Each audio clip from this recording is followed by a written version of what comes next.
जय अम्बे साथियों। प्रथम नवरात्रि को माता शैलपुत्री की पूजा होती है। शैलराज हिमालय की पुत्री होने के कारण इन्हें शैलपुत्री कहते हैं। पूर्व जन्म में ये सती थीं जिन्होंने भगवान शिव के लिए अपना शरीर त्यागा। इस जन्म में ये पर्वतराज हिमालय के घर जन्मी और माता का जो वाहन है वो नंदी बैल है। दाहिने हाथ में त्रिशूल और बाएं हाथ में कमल का पुष्प है। ये मंत्र जो माता जी का है वो है ओम देवी शैलपुत्र्यै नमः। माँ शैलपुत्री की विस्तृत कथा इस प्रकार है। नवरात्रि के पहले दिन की अधिष्ठात्री देवी है शैलपुत्री।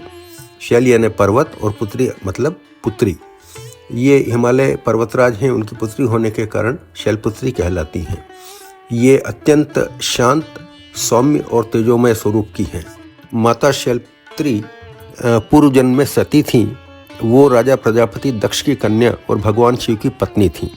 एक बार प्रजापति दक्ष ने एक यज्ञ का आयोजन किया और जानबूझकर भगवान शिव को आमंत्रित नहीं किया। सती माता बिना बुलावे के ही उस यज्ञ में पहुंची, लेकिन वहां पहुंचकर उन्होंने देखा कि सभी देवताओं को तो सत्कार हो रहा है, किंतु उनके पति शिव जी का अपमान किया जा रहा है। यह दृश्य देखकर सती को अत्यंत पीड़ा हुई और उन्होंने क्रोधित होकर यज्ञ कुंड में ही अपने प्राण त्याग दिए। अगले जन्म में सती ने हिमालय की पुत्री के रूप में जन्म लिया और माँ शैलपुत्री कहलाई। शैलपुत्री माता ने बचपन से ही भगवान शिव को अपने पति रूप में पाने की तीव्र इच्छा रखी थी। उन्होंने वर्षों तक कठोर तपस्या की। उनकी अटूट भक्ति और तप से प्रसन्न होकर शिवजी ने पुनः उन्हें अपनी अर्धांगिनी के रूप में स्वीकार किया।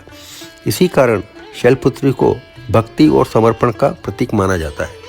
नवरात्रि के पहले दिन शैलपुत्री माता की पूजा से साधक की साधना का शुभारंभ होता है। यह दिन साधना और उपासना की नींव रखने वाला माना जाता है। भक्तों को शक्ति, धैर्य और भक्ति की प्राप्ति होती है। माता की कृपा से जीवन में स्थिरता और संतुलन आता है। अब इस पूरी व्यवस्था में शिक्षा ये मिलती है, माता शैलपुत्री सिखाती हैं कि सच्ची भक्ति और धैर्य से असंभव को भी संभव बनाया जा सकता है। वे त्याग, संयम और समर्पण का आदर्श रूप हैं। जब हम दृढ़ निश्चय और श्रद्धा से साधना करते हैं तो ईश्वर अवश्य प्रसन्न होते हैं। अब पूजन की विधि यह है, प्रातः स्नान करके स्वच्छ वस्त्र धारण करें। माता शैलपुत्री की प्रतिमा या चित्र पर जल, रोली, अक्षत एवं पुष्प अर्पित करें। धूप दीप जलाएं और ओम देवी शैलपुत्र्यै नमः इस मंत्र का जाप करें।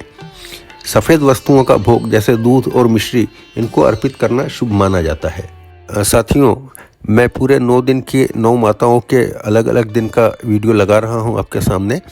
कृपया चैनल को सब्सक्राइब कीजिए और आपको अगर पसंद आता है तो कृपया इसको शेयर करें और अपने कमेंट्स अवश्य लिखें।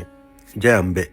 मित्रों, अगर आपको ये कथा पसंद आई हो तो वीडियो को लाइक करें, शेयर करें और सब्सक्राइब करना न भूलें। कथाओं और भजनों की जानकारी के लिए बेल आइकॉन जरूर दबाएं। भक्ति आत्मा सागर अब केवल चैनल नहीं, एक अनुभव है। आनंद लीजिए।